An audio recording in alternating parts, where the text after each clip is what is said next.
Қыздар, баршаларыңызға сәлем. Бүгін керемет осындай салаттың рецебін ұсынамын. Тіпті жаңа жылдық столға өте керемет болып шығады.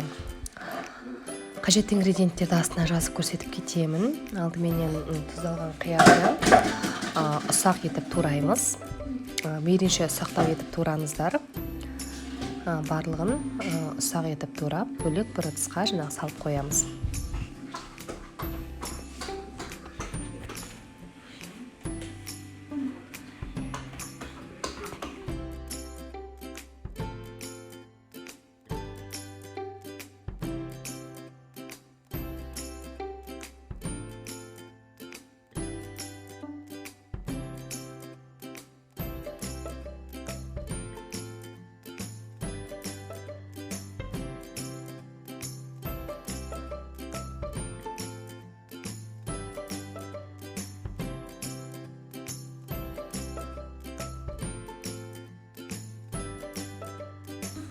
Енді ірімшігімізді де дәл сөйтіп ұсақ етіп турап аламыз. Жалпы қатып қалған қағида жоқ, өздеріңізге қалай ыңғайлы сөйтіп турасаңыздар болады. Бірақ нақты бұл салатта ұсақтап етіп тураған өте дәмді болып шығады. Мейлінше ұсақ етіп тураған дұрыс. Жалпы ірімшіктің маркасы да маңызды емес. Қандай ыңғайлы, соны қолдана беруіңізге болады, бірақ твердый сыр деп жатады ғой, соны қолданған дұрыс. Жұмыртқаны да турайсыздар 4-3 етіп. 3-4 бөлікке былайынан бөліп, кейін бүйтіп 4-3 етіп турайсыздар.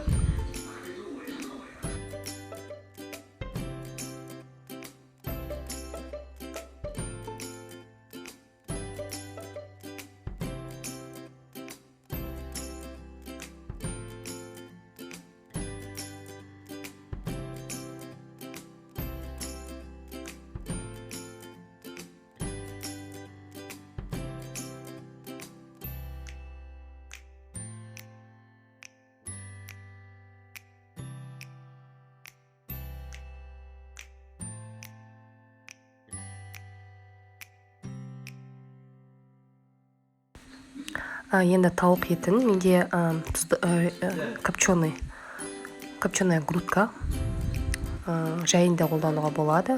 Ол үшін егер жайын қолданатын болсаңыздар, алдымен оны пісіріп алып, тұзын бұрышын қосып аласыздар. Мен копченый түрін қолданым, өте дәмді. Осындай түрін қолдануға кеңес беремін. Осы түрі дұрыс, копченый қолданған дұрыс. Копченый түрі тұздалған қиярменен өте күшті үйлеседі. Үйлесімділігі енді керемет болады. Сол себепті дәл осындай түрін қолдануды кеңес беремін.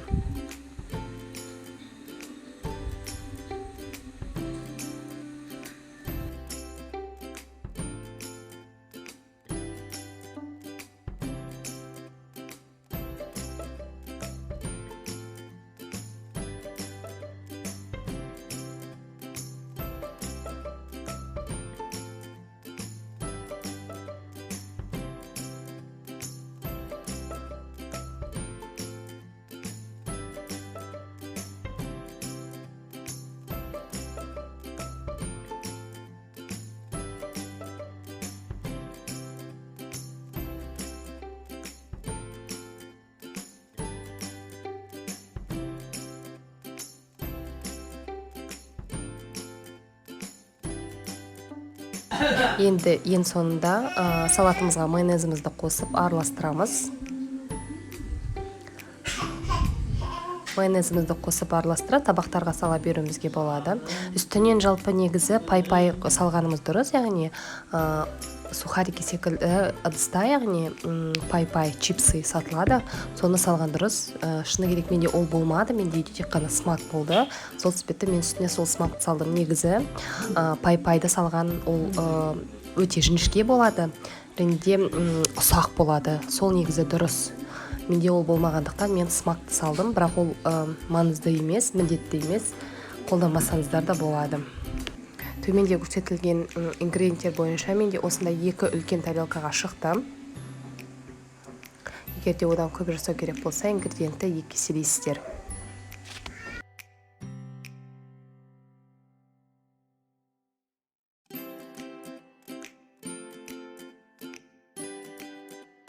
Ең соңында пай-пай чипсыларын саламыз. Енді менде тағы да айтамын, менде ол болмады, мен смак сала салдым.